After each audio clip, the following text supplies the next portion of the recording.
Selamat pagi, Mbak. Pagi. Baik, perkenalkan nama saya Perawat Ivan Effendi dari Universitas Harapan Bangsa.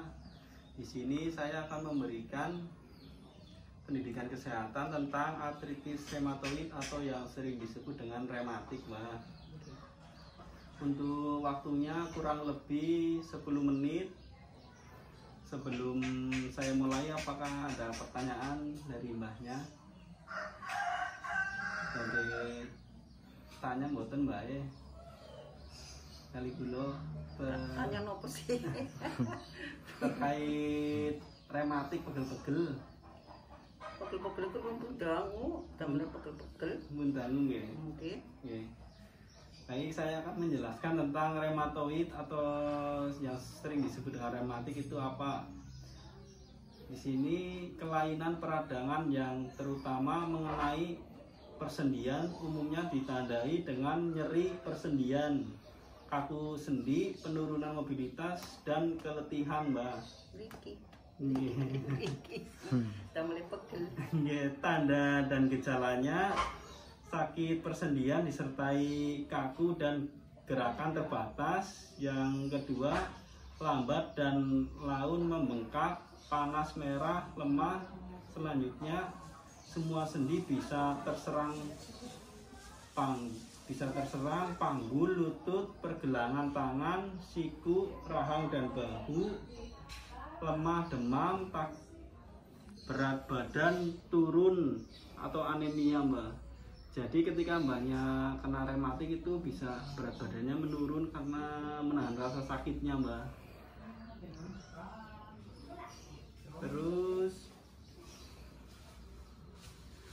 untuk penanganannya di sini bila nyeri hebat dapat diatasi dengan minum obat. Biasanya obat analgesi gitu, Mbak, yang Obatnya saking lansia. Oh, saking lansia ya, Mbak. Rutin. Yang kedua, bila sendi bengkak, lakukan kompres hangat, Mbak. Kompres hangat di bagian yang Mbahnya sakit bisa dilakukan kompres hangat dengan menggunakan handuk. Yang ketiga, lakukan teknik relaksasi bisa dengan nafas dalam. Untuk yang iya. Untuk yang keempat, istirahat terutama pada bagian atau sendi yang terkena. Jadi ketika contohnya tangannya Mbaknya sakit, ini yang tangan sebelah kanan untuk aktivitasnya dikurangi, Mbak, kayak angkat berat maupun nyapu yang kelelahan nggih dikurangi. Nyuci piring. Untuk selanjutnya motivasi lingkungan, jangan terlalu dingin, Mbak. Kayak Mbaknya tidur, kipasnya jangan dur malam sampai pagi kipasan terus, itu bisa menyebabkan kambuh. Jadi nyerinya, Mbak. Silir nggih, Mbak. Ya bucal lembut. Nggih. Terus di sini ada diet, Mbak. Untuk diet makanan, mengurangi pembentukan asam urat, menurunkan berat badan bila terlalu gemuk dan mempertahankan dalam batas normal, Mbak. Jadi banyak ketika gemuk bisa juga mengakibatkan nyeri karena tumpuannya terlalu berat di bagian kaki, Mbak. Jadi berat badannya yang sedang-sedang, Mbak. Paling ini Bu, sakit bulu. Ini lagi gemuk-gemuk. Oh, pernah nggih, Mbak, sakit bulu nggih? Ini sakit bulu. Lasan iki lah, sakit terus setengah, sakit telu. Untuk makanannya yang dianjurkan karbohidrat, nasi, roti, jagung, kentang, singkong, ubi, Mbak. Untuk sumber protein bisa daging sapi, daging ayam dengan berat 50 mg atau setengah on, paling banyak dimakan 2 hari sekali. Terus ikan laut, Mbak, sebagai sumber asam lemak omega 3 seperti tongkol, tuna, salmon. Ini biasa Biasanya tongkol niku gesek keranjang. Untuk sayurannya, semua sayuran hijau dan kuning kecuali kacang polong, Mbak. Kalau sayuran hijau semuanya itu boleh, kecuali di sini ada kacang polong. Terus kembang kol, kangkung, kacang panjang dan jamur.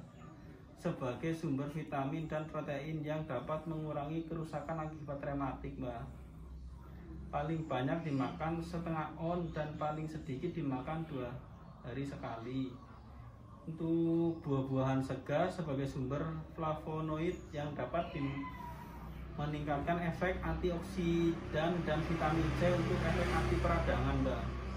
Jadi fungsinya makan buah itu memperbanyak vitamin C dan membentuk efek antioksidan pada proses peradangan pada rematiknya, Mbak. Ada di sini ada mangga, pepaya, nangka, nanas, pisang. Untuk minumannya bisa jahe, wedang jahe, Mbak, sama gula. Gula merah. Nggih, gula merah saged, gula pasir nggih saged. Wedang jahe gula merah. Nggih. Pas. Tumbas lah gula putih.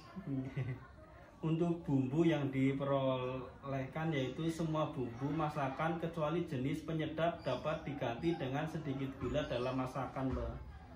Kurangi penyedap kayak micin atau niku Mbak dikurangi. Okay.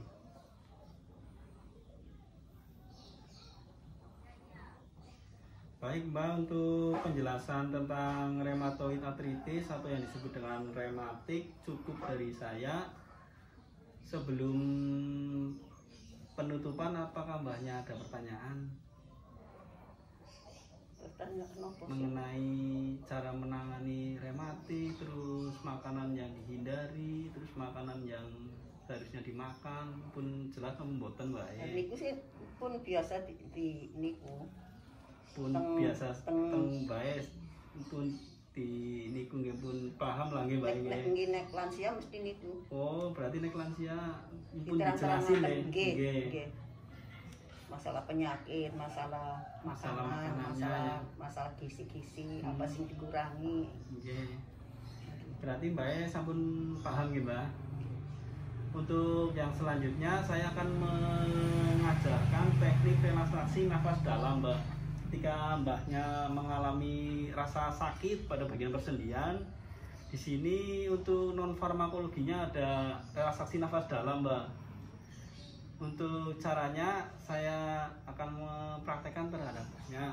Yang pertama itu tarik nafas dari hidung dalam-dalam, Mbak, terus hitungan 1 sampai 3 atau 4 sampai 5 keluarkan dari mulut pelan-pelan, Mbak. Oke, kados niku, Mbak. Ketika Mbaknya ada rasa sakit di persendian, paling buat ngurangi rasa nyeri sebelum obat kayak gitu, Mbak. Dari hidung ntar ditahan hitungan 1 sampai 3, keluarin pelan-pelan lewat mulut, Mbak. Itu untuk relaksasi nafas dalamnya. Baik, Mbak, berarti untuk pendidikan kesehatan tentang rematik sama relaksasi nafas dalamnya Mbahnya pun paham ya, Mbak? Nggih. Cekap semanten dari saya, apabila ada kesalahan atau tutur kata yang kurang berkenan, mohon maaf ya, Mbak. Terus sami-sami. Nggih, terus semanten ugi wong tiyang sepuh mari nek sanjang nopo nyanyi wong nyok. Nggih. Kita ada salah ya nggih. Nggih. Ngapunten kalian jenengan. Nggih, matur nuwun nggih, Mbak, atas waktunya terus tidak ganggu Mbak. Iya, mboten. Nggih. Enggak ngerti kan sik nyambutang. Kita mulai dolanan tok. Nggih, Mbak. Terima kasih nggih, Mbak. Nggih.